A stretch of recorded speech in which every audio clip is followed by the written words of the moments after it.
In this exercise, we will learn the gradient tool.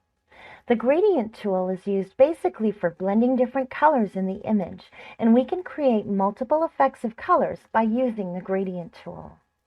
Okay, let's see how this tool will work. If I move my cursor on Tools, we can see here the gradient tool. If I right-click on it, we can see that G is the shortcut key. Okay, now I have selected the gradient tool. Let's make a new layer on it by clicking the Create New Layer icon. Okay, now if I click and drag it by holding the Shift key from the center to the left side, like this, we can see a black and white color effect. And from here, we can adjust the opacity like this. Okay, let's make a new layer and delete this layer. Now, we can see in the above control option, we have different gradient color options. Let's choose any colorful gradient and click and drag it from the center by holding Shift to make a straight line. Now adjust the opacity from here. We can see we have a very nice effect, and we can choose and apply any of them. If we want to add more gradients here, then click on the little gear icon, and we can see here we have different preset gradient colors. We have color harmonies. So let's go ahead and click Append here. The gradient is added, and we have metal gradients and a pastel gradient. We have a simple gradient, and we can apply any of them.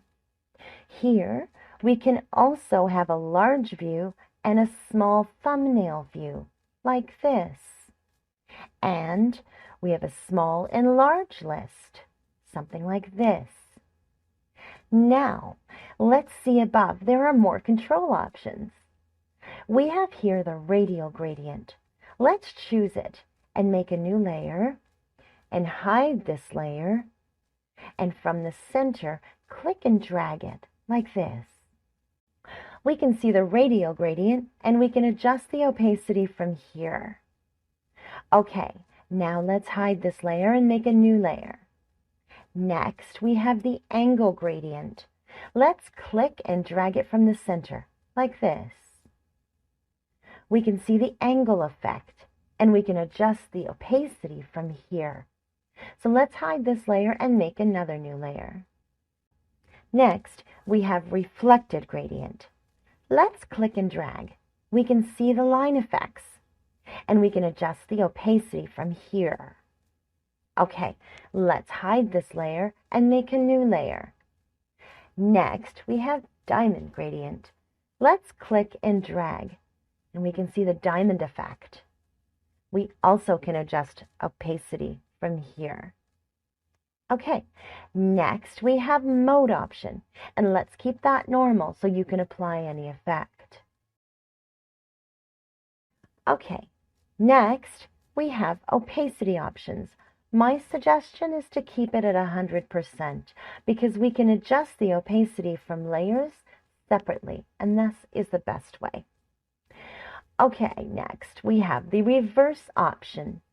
It is just a way to reverse the color, like this, and we can see that our colors are being reversed here. Next, we have a dither option. I always recommend you to keep this one checked on because it will keep the gradient color smooth. All right, next, we have the transparency option. If we click this off, then we can apply a 0% gradient. If I choose the transparency gradient effect from here, and then when I check this off, the transparency effect is on, and the color switch is off. I always keep this on. Okay, now if I single click on the gradient color from above, here we can see the gradient editor window is open, and we can edit our gradients from here.